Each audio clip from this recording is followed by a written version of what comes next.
welcome to Spotlights. This is the podcast for the Yale Forum on Religion and Ecology. And every week we host somebody from inside the field, around the field, somebody who's working with the intersection of religion and ecology in one way or another. And this week I'm really happy to welcome onto the show Susan Bratton. Susan, welcome. Hi. So you're a professor at Baylor University and the Department of Environmental Science. And you have a book out about religion and ecology from a few years ago, right? This 2014 book, The Spirit of the Appalachian Trail: Community, Environment, and Belief. That's a very cool book. A lot to be said about that. But the reason I have you on today is especially to talk about this new book that's just coming out with Routledge, Religion and the Environment: An Introduction. So really excited to talk about this. It sounds like a great text to use for teaching and for introducing people into the field. So first and foremost, I'm wondering if you can tell us what's going on with this new book. Well, an editor actually approached me about taking on the project. I was a little surprised. I'd been presenting on some of my work on megachurch lawns and on small watershed management and religion at the time. And so she asked me if I'd be willing to take a look, and I was. And they're trying to start a series that is oriented towards multi-religious approaches to major issues. One of the other books in the series is on sexuality. So they're just getting this going. But I think it represents a transition point academically too, because they have a big publication series on Hinduism and Islam and different religions. And they've been selling a lot of text to overview undergraduate environmental courses in these areas, but they haven't been very topically oriented. So this is a shift for them to try and provide this kind of material for standard use in upper division undergraduate courses and perhaps introductory graduate courses, and to fill this niche. And from my point of view, I knew there were some texts already available, but I am a trained scientist. And so, considering the publisher and their goals, this was a good opportunity to look at the topic from an environmental studies approach, to include some science, regular religious studies, but also anthropology, history, some materials from the arts, and to look at this in a more integrative way, and to try and prepare something that's really aimed at an audience that may not have much religious background. And the book also assumes that some of the readers don't actually have much scientific background in the area either. Most of that coverage is pretty short, just enough to get you started if you don't know what's going on. But I tried to write something that assumed that you might not have had a comparative religion course before you picked up the text, and that had a lot of cases in it. And there's some tendency in religion to try and go into the deep past, to always want to resurrect our history, which is just fine. And that has an important place in what we're doing. But I think it's very important to be up to date on this. So the book starts at Standing Rock, and a number of the cases it covers are not resolved. There's still active interfaces between religion and environment and the environmental science or environmental policy approaches, where there may not be complete consensus on what should be done, or places where religion's responses may not be totally in concert with science, such as climate change denial. And so those kinds of issues and interfaces are covered.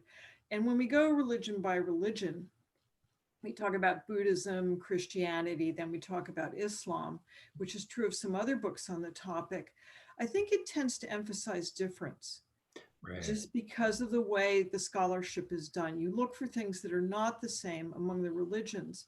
When you go topic by topic, and this goes more by scientific and policy topic, it talks about harvesting natural resources, agriculture, city planning, pollution, in separate chapters, that tends to show communalities, or you see different groups, some of them from different continents, responding in a similar way. I like that a lot. Yeah, there's some really great texts out there that do break it down kind of religion by religion. But in this case, yeah, with each topic, you can see how there's multiple perspectives on that topic. And also that they're often using the same toolboxes, perhaps with different iconography, but nonetheless. Right. That's great. Yeah, Standing Rock, that seems like a good one to open with. And when people see, like, look, this is religion and the environment in the news. It's not, just in our ancient past. It's not just in the scriptures.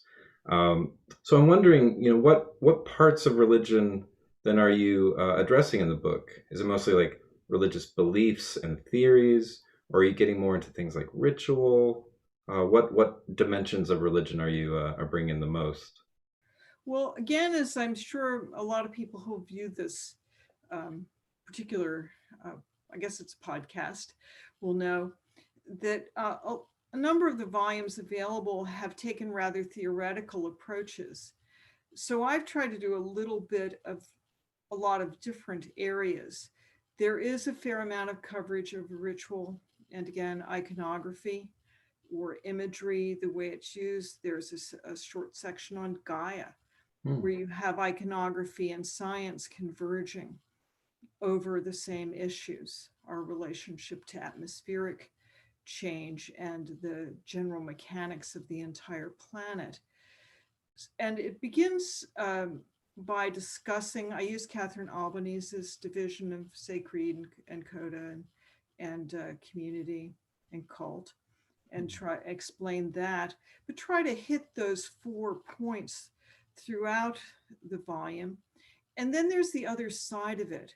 There's what grassroots activists choose to use or what actually is turning up in political circumstances. In the Standing Rock case, for example, sacred landscape is important to the court cases Hmm. and, and sacred sites. And they also have a sacred fire burning in the center of the main camp and are conducting regular water rituals. So that belongs to that case.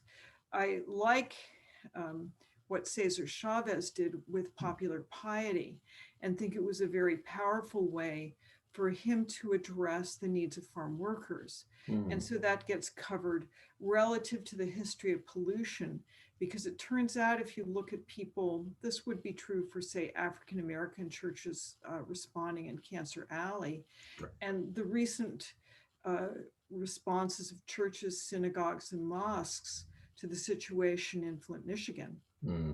that they're not into deep theology. They're probably not changing their eschatology or their views of the Yeah. future or salvation very much, but they are viewing community. They are using their existing institutional structures to approach the issues and to try to resolve problems or to assist their home communities. And often it's the popular piety or the equivalent that really becomes a driving force behind solidarity in those cases. Right, those are great examples. Yeah, and I really appreciate seeing these kind of case studies where activism isn't just predicated upon changing big belief structures. Like you're saying, they're not necessarily going to change their eschatology, and yet nonetheless, you see a lot of community mobilization, which gives me hope because I don't always think we're all going to agree on the same eschatology. It's hard to Yeah, get that kind of consensus, but we can agree on what matters to our community, then fight for that. I think you'll find sometimes better communication in those situations too. Although, to return to Cesar Chavez, when he had banners with the Virgin of Guadalupe or they were holding Mass, that does provide a barrier, does build a barrier to Pentecostals who may not totally wish to participate in that context. As it turned out, liberal Protestants were little bothered by Mm. a Catholic saint in the vanguard. But Right. um, that was extremely important to the workers themselves. And I think a Interesting. lot of people participating understood that.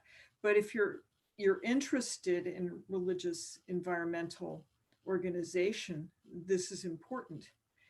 Another place where trying to decide how to get people together is important, and I covered a number of times, is in religious environmental NGOs, Hmm. non-government organizations.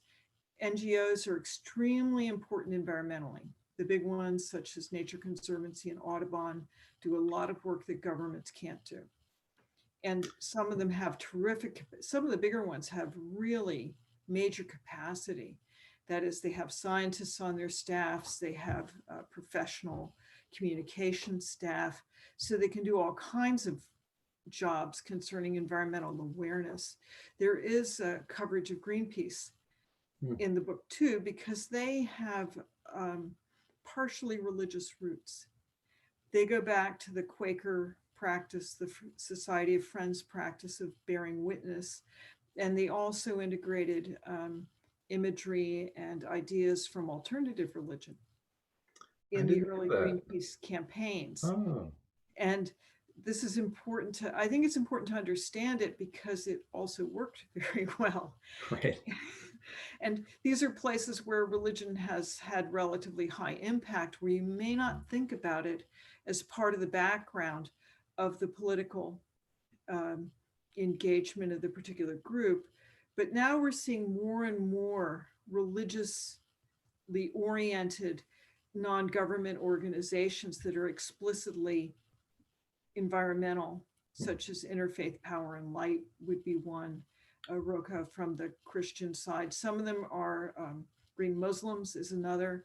Some of them are religion specific, but a lot of the bigger ones are trying to get various groups together. So they have to also deal with these communication problems or barriers and decide how to approach multi-faith settings and circumstances. And there have been some successes in dealing with urban problems, for example, Hmm. along these lines. Interesting. Yeah, can you give an example of one of the successes in an urban context?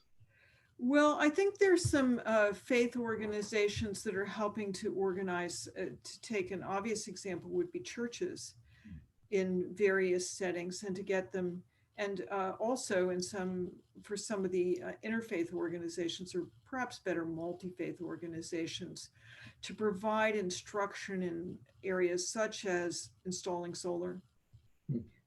in some cases small watershed management, like Interfaith Partners for the Chesapeake are helping religious communities of all backgrounds to install rain gardens, to manage their own properties better in terms of preventing pollution from getting into their local watersheds and protecting the Chesapeake Bay. Hmm. And this is, and they're also helping groups to develop educational programs. Oh, great. This includes Interesting. Buddhist, Christian, would be Friends, Catholics, Presbyterians, synagogues. That's exciting to see not just the support for changing infrastructure and design, but also education, right? Because then once you educate the community, then that value center is going to be there for them and that can keep it going in the future. And the Chesapeake Bay Partnership is doing another important job, which I think it takes a little while to get religious NGOs used to, which is training local congregations to apply for grants Mm. to get assistance for their projects. And that's an important action that it might be difficult for, say, a denominational office to provide, but an environmentally oriented organization can develop programs to assist. That's pretty helpful. Yeah, I would think that's something a lot of groups really would get pretty overwhelmed with pretty quickly. Like how to apply for a grant. Like, I don't know. I know we could use some support, use some money, but actually going through that process seems pretty complicated. Well, I think your local folks might not even think of doing that. They need to know that they're available and then learn enough about the conduits to make it worth their time. Right, exactly. Yeah. Hearing that it exists is already a step in the right direction. Like, oh, there's actually support out there and we can access it. That's really tremendous. So I'm wondering, uh, if this is mostly about like case studies and kind of on the ground grassroots practices, do you get into theory much, or is it mostly just the case studies and kind of grassroots approaches? It discusses some basic points and brings them up more than once, again, assuming that the audience isn't particularly well prepared.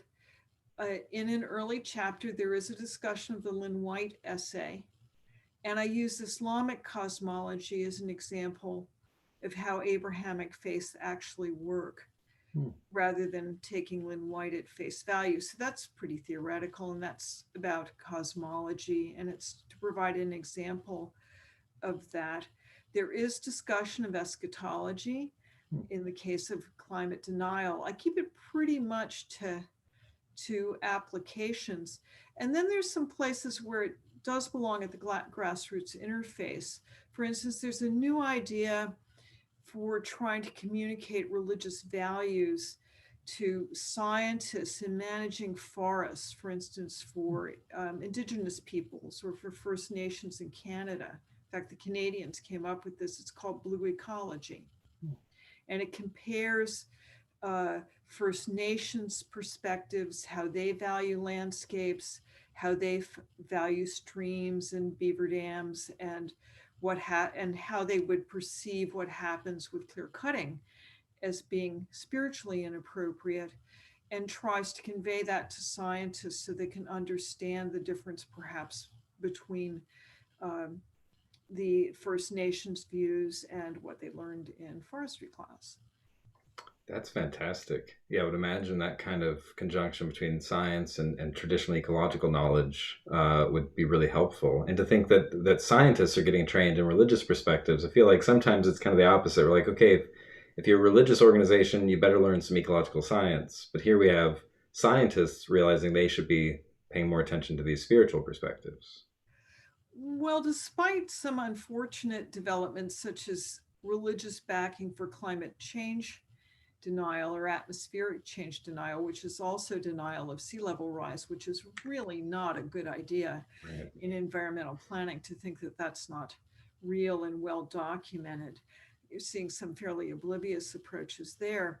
But Mhm. in general, religions are not that unfriendly to adopting new technologies or adopting science, and that's pretty much across the board. One of the cases in the book, for example, concerns Vindhorn Hmm. and their attempt at zero carbon, and also accounting for carbon, including all their visitors, trying to get their carbon balance for their home community to accommodate not just their own use, but they do a lot of training sessions. They've been very influential. They've had hundreds and hundreds of people come to study sustainable practices with them. So they're trying to account for all of the carbon that their community is responsible for in one way or another. And that includes a lot of airplane flights. Right. Yeah, that's got to be complicated. Especially the more popular that Finhorn gets, the more that people, I guess, are going to want to travel there to learn from them. And like, well, that's complicating our carbon neutrality right now. That's right. Yeah, Yeah. that's impressive. So that means you're approaching technology, and Fintorn, you would think perhaps wouldn't be into high tech, but they're certainly into sustainable tech. They're also trying to recycle their own wastewater and have a processing facility for it.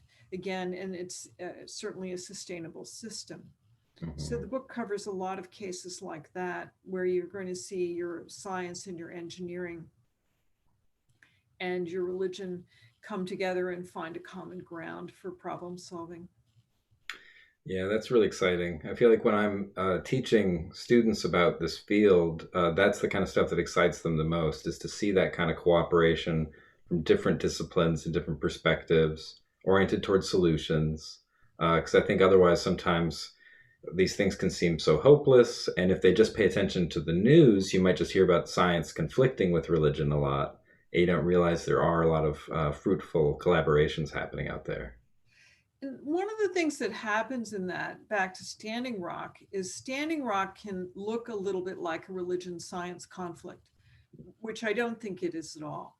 I really think the supporters of what happened at Standing Rock have a deep understanding of what our particular costs and benefits might be in terms of science and technology. It's not set up that way. But I use an example in the first chapter from a Reconstructionist synagogue who put in a LEED who, when they did their building renovations, had them LEED certified and got a platinum certification, and point out that that often isn't very newsworthy.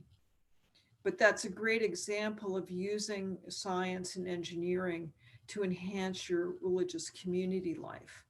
And then the reconstruction, the synagogue, which is in Illinois, also has provided outreach and education for other institutions around their neighborhood who are interested in becoming involved.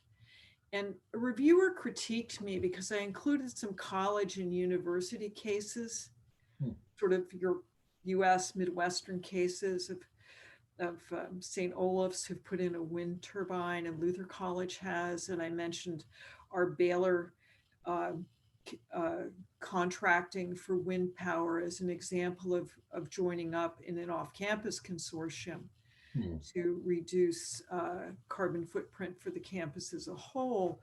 But I think those are important because I hope some of the readership will recognize when they see examples from individual churches or from academic institutions, how much work can be done at home.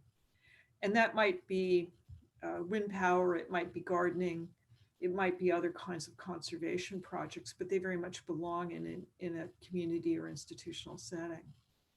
Yeah, definitely. Yeah, I think especially the rhetoric around environmental change, like our responsibilities, is often about how we need systemic change, not just individual change. Individual change is like statistically meaningless. And then systemic change is so big, people don't know how to actually affect any kind of transformation. And then what you're showing is there's kind of this nice middle ground, your home, right? Your community. You can work with your colleges, you can work with your local churches, and at that community level, there's actually a lot of room for change. And in the case of the Baylor program, which incidentally I didn't initiate, or when our seminary Hmm. was the first um, part of the campus to have LEED building plans or to initiate that. And I point out that religious polity and views of community and church state relationships had a lot to do with why that happened, why the seminary, rather than business school or one of the science buildings, was the first part of the university to initiate. It really did have to do with religious values and taking people from town. Now the Chamber of Commerce downtown has a certified building with a rooftop garden. That spreads back and forth among institutions and helps, I think, to build community uh, ethic. Something, though, about the middle is that that probably is an issue for religious organizations, that hierarchies or world councils or groups of leaders, it's very easy to release a statement or come up with an ideal program. And it's a lot harder to get it back down to the laity, to the community, to just the rank and file. And I think that's one of the struggles in religious environmentalism right now, is that it often works very well grassroots. I've seen some spectacular contributions internationally from grassroots activism. And it's often pretty easy to support the Paris Climate Agreement conceptually. Yeah. Yeah. To say, But, I but agree with yeah, that. I agree with that. But it's a lot harder to do something about it locally or to switch economies. And it really does take cooperation with science and technology to really make tracks with that. Sometimes in national settings where you have a religion that's very important in a national sense. And an example would be, that I use is Morocco, which I had to get from newspaper articles because I couldn't find an academic journal article on it. It's so new, where they're trying to provide solar for all the mosques in the entire country. Wow. And this has turned out to be important. A lot of villages in Morocco don't have good electrical power service anyway. The infrastructure may not be fully developed. Their schools may still not have full power, or may not be properly, may not have proper lighting for off hours. And so when you build a solar mosque, you actually can generate enough extra power to provide for local pumps, for drawing water, or to provide for some of the houses in a village. You do a good architectural job on it, you can actually help build your local infrastructure. You can train local youth in technical professions that may give them a chance at a new job, or something that might help them in establishing long-term career goals. And so you see some big overarching programs like that that I think are working across the middle, but then there are a lot of places where you get stuck. One of them is there are some surveys done around 2011, 2012, indicating that very few people in American religious congregations, churches, mosques, etc., have ever encountered a sermon or education on atmospheric change, on climate change. You might Wow. have a third who've run into that Mm. at their home congregation. And that's the gap in the middle. Most of those people, those congregations, belong to organizations that have released statements or may have provided some kind of support, but it's just not connecting. And that's a problem of scale and of organizational structure, which applies to a lot of other social ethical issues as well. Right. But it's a directly, I think, a problem in religious communication, which the what I call RENGOs, religious environmental non-government organizations, which RENGOs can really help with. That's a job where Interfaith Power and Light can really assist with programming.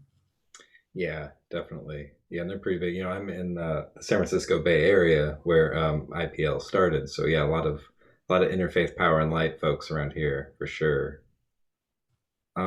Well, geez, I don't know. This is all really exciting. I could basically hear you explain each of the parts of the book, but at some point, like I think I just need to now read the book. Really excited about it, especially things that are so current that you couldn't find any academic materials on it. You're just like in the case of Morocco, you're just like I'm just having to look at newspapers here. So I mean, this sounds like really the state of the art, kind of the cutting edge of where the field of religion ecology is at right now. But I guess for one kind of final reflection, uh, I'm curious about how you got into this personally. I always like kind of turning the table a little bit so we can see how a scholar or a scientist got into a field because you're doing such interesting work. How did you get to a point where you saw this intersection as important, right? Instead of just doing science or instead of just thinking about religion, you're thinking about religion with science, with environmental science, with ecology. So how did you come to this in your personal life? Well, now you could go back to the beginning when I belonged to 4-H, Oh, back in the old days of Christian stewardship. right. It was a little bit limited in terms of its religious perspective, but I grew up in a social setting where you wouldn't see a big divide between religious practice and going out with the county extension agent to learn about soil conservation or to plant potatoes to make money for the 4-H club. Um, but when I was at University of Georgia at the Institute of Ecology and I was running a Park Service cooperative, I was already a professional scientist for the U.S. National Park Service, and I'm a plant ecologist originally. And the environmental philosophy program there was really getting underway in environmental ethics. The journal Environmental Ethics was originally having published at that campus for a number of years. And so I kind of fell in with that group. They were holding seminars roughly monthly at the Institute because we had such a nice open area for that. And a lot of the members of the philosophy and religion department actually were also members of the Institute of Ecology. And then we had people from places like the landscape design program that also were attending these seminars. You had sort of an aesthetic and architecturally oriented crew also present. And I began to get engaged at that point. And my first article, published article in the area, was the Eco-Theology of James Watt, who was Secretary of the Interior at that time and whom I did not agree with over his Christian perspectives. It's true, I was working for the Department of Interior when I published Mhm. that article, but the term eco-theology came from the idea of eco-philosophy. It was a really response to the philosophers that I was working with, and I may have been the first person to use it in print. If not, I was pretty close. But that was just saying, well, we can also look at this. And so I began to become more engaged academically.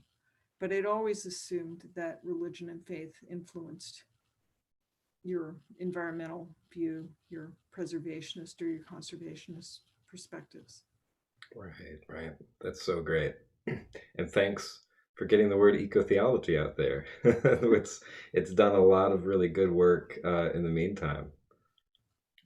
Well, geez, I think I better let you go, or I'll just start chatting with you forever, because these are all really interesting things. So I'll have to have you back on to hear more about this. Maybe after the book comes out, some reviewers say things. We'll have you back on here to tell those reviewers what's really going on. I Well, appreciate that some reviewer gave you some trouble about things like bringing up the cases at St. Olaf's or at Baylor. Like, these are great examples. well, there are examples for student readers to realize what you could do with your own campus environment.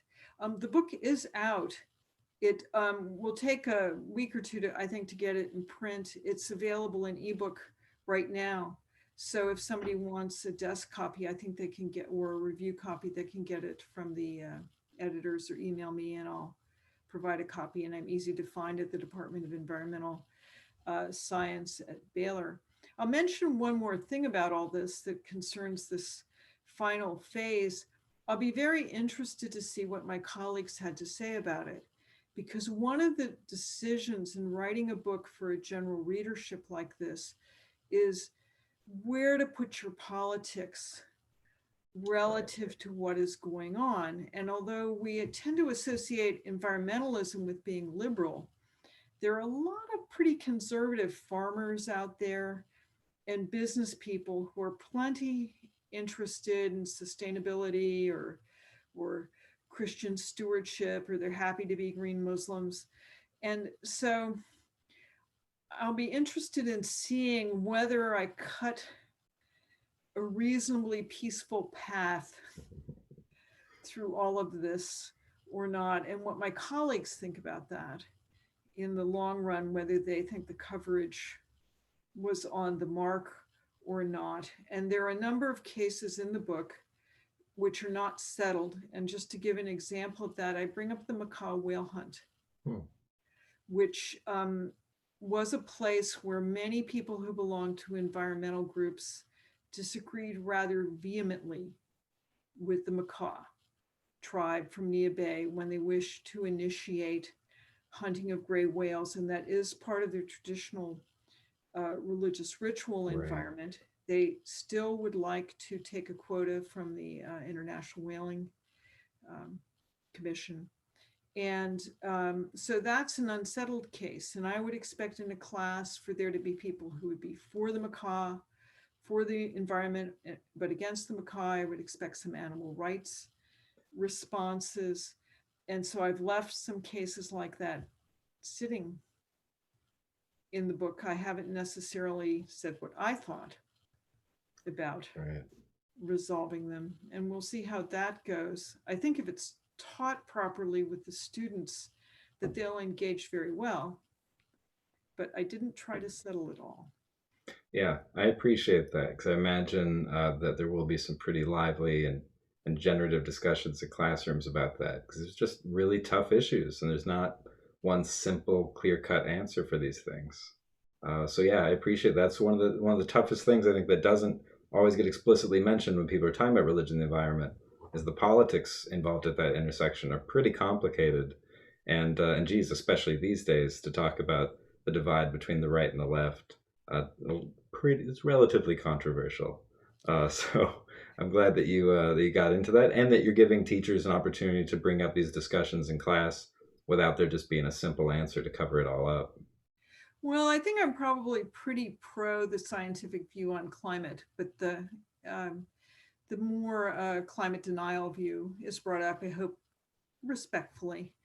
And there are a bunch of others. One of them is transboundary water management, such as the Israeli Palestinian Arab state management, shared management of the Jordan River and of other water sources in the Middle East, which is not entirely settled.